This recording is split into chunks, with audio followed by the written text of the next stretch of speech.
Hi guys! Hello water sign, hello Pisces, Scorpio, and Cancer. Welcome dito sa aking channel, Kapalaran 888. Welcome guys. Alamin natin kung anong messages, vibration, gabay, energy para sa inyong lahat sa araw na ito, Saturday. Ito ay general reading. So, pag general reading siya, hindi sa lahat magre-resonate. So, hindi lahat ng nanonood pwedeng makaresonate. Pwedeng yung messages para sa karelasyon, kapamilya, or sa katabi mo habang nanonood ka. Okay? So, water sign, Pisces, Scorpio, and Cancer. So, since it's Sunday, alamin natin kung ano ang posibleng verse, Bible verse message para sa inyong lahat sa araw na ito.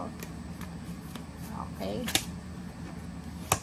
Okay. Water sign, Pisces, Scorpio, and Cancer. Mark 11:24. What things soever you desire, when you pray, believe that you receive them and you shall have them. So, ito ay ito yung barahan na nagsasabi na kung ano man ang gusto natin sa buhay, kung taimtim tayong nagdadasal, naniniwala, ito ay matatanggap natin. Okay? So, yun. Okay. Water sign, Pisces, Scorpio, Cancer.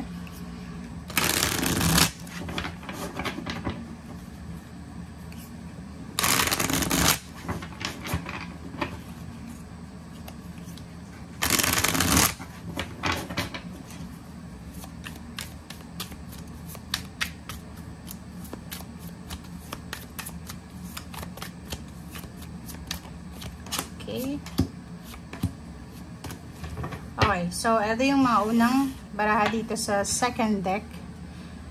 First card natin is yung High Priestess.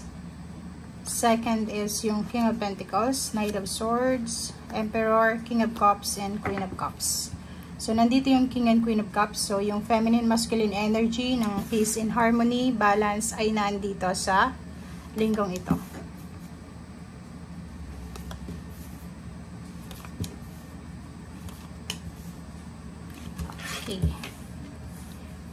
Okay. So, first, 2, 4, 6 cards tayo. Kung makikita mo dito, meron kang 2 High Priestess, which is balance card. Merong mga hidden messages or hidden blessings, hidden prosperity and abundance na posibleng parating sa'yo. Pero, sa araw na ito, hidden pa siya. So, nakatago pa siya. Hindi pa natin alam kung ano ito. Okay? So, makinig ka sa kung ano yung sinasabi ng iyong intuition. Makinig ka sa kung ano yung nilalaman ng puso mo. And King of Pentacles, sinasabi ng King of Pentacles dito na simula sa araw na ito, may mga hidden financial blessings na parating sa'yo. Pero, since hidden siya, hindi mo pa masyadong nararamdaman siya, lalo na sa araw na ito. So, itong King of Pentacles is pwedeng mahawakan mo, tangible things, physical things. So, pera yun, 'di ba? Money. Sinasabi siya ng barahan na may paparating na pera, may paparating na information, messages, balita, confirmation, tungkol like for example sa stability ng pera mo or pwedeng stability ng posisyon, like trabaho, career move, career change, mindset, parang ganun. And sa araw na ito, sinasabi ng barahan na kailangan mong balansehin, like wag tayo masyadong physical, like masyadong nagiging materialistic or masyado tayong emotional. So dapat nasa middle ka lang para balanse. Okay? And King of Cups, tapos Queen of Cups. Itong dalawang barahang to nagsasabi na kailangan mo ng peace and harmony. So, yun yung kailangan na focus sa ngayon. And, yun na nga, gamitin mo yung puso at isip mo, sabay sila. Okay? Sabay mong gagamitin. Huwag yung puro lang emosyon, puro lang, yung iba puro lang utak, parang ganun. So, dito sa barahang mo, sinasabi na para makuha mo yung overall peace of mind, overall peace and harmony, lahat ng actions dapat pinag-iisipan and huwag masyadong emotional kasi the more na emotional ka, the more na masisira yung diskarte mo. Okay?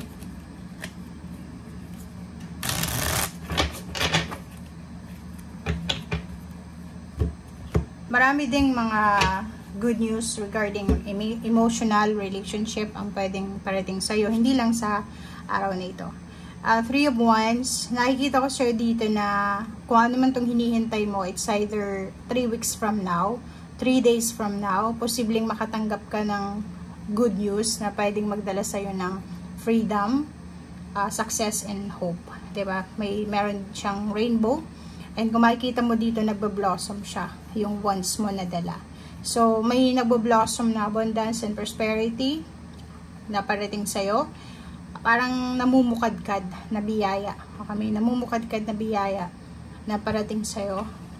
And, expect the unexpected kasi pag masyado tayong nag-expect ng result, doon nawawala yung essence ng energy ng blessing. So, temperance, iwasan mo yung sobrang pagpapanik, iwasan mo yung sobrang pagpapanik, iwasan mo yung sobrang pagmamadali, pagra-rush ng mga bagay-bagay. Kailangan mong matutunan na magpasensya, maghintay. Lalo na dito sa Three of Wands kasi parang naghihintay ka ng confirmatory or confirmation letter, message, result, yung nag-take ng exam, nagpa-interview, nag-apply ng trabaho, mga health result, umutang sa bangko, mga money matters.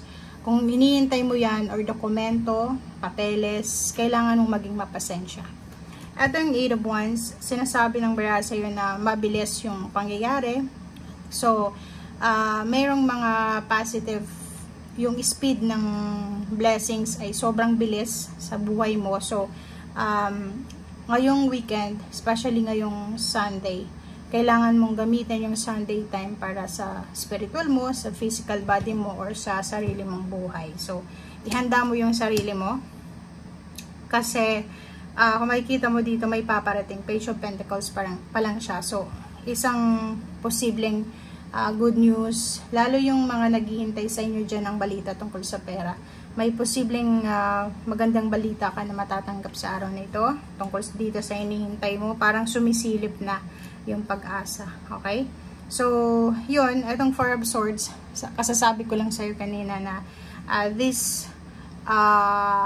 day or this Sunday, kailangan mong magpahinga, kailangan mong focus yung sarili mo sa health mo, emotional and physical health. And huwag kang masyadong mag-focus sa money or huwag kang masyadong maging impatient, lalo dun sa mga hinihintay mo. Kasi nakapangalan na yun sa'yo, diba? Para sa'yo yun. So, walang sino man ang pwedeng kumuha niyan. So, it's either blessings or abundance. Okay? So, thank you for watching, guys. Maraming salamat and see you again. Bye!